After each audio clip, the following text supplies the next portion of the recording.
oh my God ल आज त यिनीहरूको त ड्याम डुम बनाएको छ त कप्पर ड्याम अरे उनीहरूको ला मैले अस्ति भने न यहाँबाट पानी घुस्यो भने चाहिँ यिनीहरूको मिसिन घोडा कहाँ पुर्याइदिन्छ है भनेको चाहिँ धन्न मिसिन चाहिँ निकाल्यो होला कि यी हेर त यहीबाट पानी पसेर मैले भनेको होइन यिनीहरूको चाहिँ हेर त ल्याङफ्याङ पार्दैछ अहिले झन् यस्तो नगर है टिस्टामाई हो टिस्टामाई पवित्र नदीलाई पुरा मन दुखाएको छ त्यसले गर्दाखेरि टिस्टा खोलालाई चाहिँ हामीहरूले पवित्र नदी मानेर आएको हो त्यसले गर्दाखेरि हेलचेक्री नगर फोहोर मैला दुर्गन्ध नगर भनेर चाहिँ बारम्बार म भनेको कारण त्यो हो र यो नेक्लाजिन प्रकारको काम गरेर चाहिँ उतापट्टि हाम्रो गाउँघरहरू जम्मै नदीमा धस्केर आउँदैछ र यो प्रोटेक्सन काम पनि सही समयमा नगर्दा चाहिँ आज यस्तो हुँदैछ हेर त तिनीहरूको कप्पर ड्याम त्यस्तोले चाहिँ खोला बार्छ केटाकेटी खेला ऊ पानीले पो बरु यसरी बार्नुपर्छ भनेर देखाइदिन्छ क्या ऊ हेर त आम्मा यो त अहिले पानी घटेको नभए त यहाँ त उयो माथिदेखि टाङटुङ भत्काएर झारेको रहेछ उनीहरूको रोड सोड केही छैन अहिले त टाङटुङ प्लाङप्लुङ टिस्टा खोलालाई चाहिँ हेलचेक्री नगर भनेर भनेको कारण त्यो यिनीहरूको नेग्लेजिनले कामले गर्दा चाहिँ यो यहाँदेखि गएको उँभो रिजर्भेसन एरिया हाम्रो जग्गा जमिन जम्मै ध्वस्त पारेछ माथि फिदाङको जङ्गु जाने फर्स्ट इन्ट्री भ्याली ब्रिजलाई पनि यो पानीले पुरा ड्यामेज गरेर पुरा अहिले त गाडी घोडा बन्द भइरहेको छ भने प्रोटेक्सन गर्दा चाहिँ सही ढङ्गले सही समयमा गर भनेको यिनीहरूले गरेको छैन होइन टेन्डर हुन्छ टेन्डर हुँदाखेरि नि कामहरू उनीहरूले यो उँभो प्रोटेक्सन भएको गर्ने जग्गामा गरिदिँदैन त्यो नगर्दा चाहिँ जम्मै ड्यामेज गर्दैछ यो खोलाले चाहिँ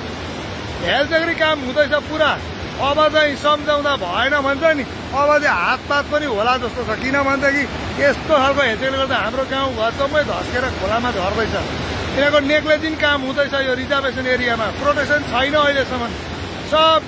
हाम्रो गाउँघरहरू धस्केर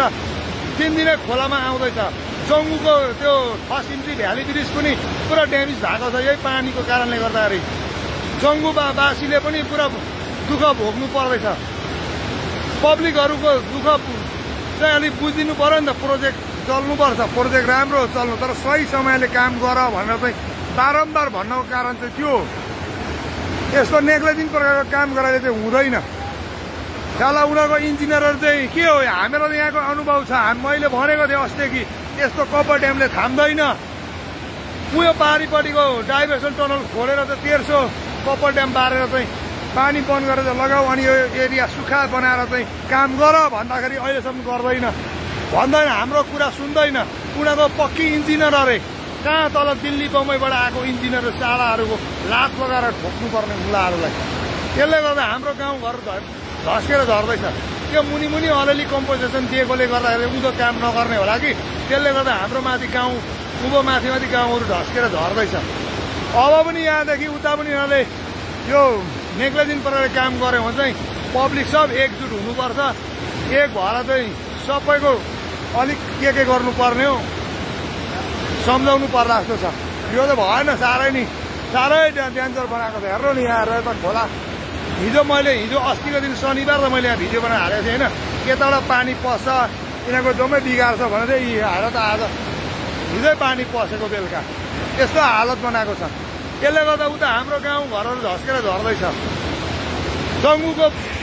भ्याली ब्रिज पनि ड्यामेज गराइसकेको छ पानीले गर्दाखेरि यो के हो यस्तो नेग्लेजिन काम गराइछ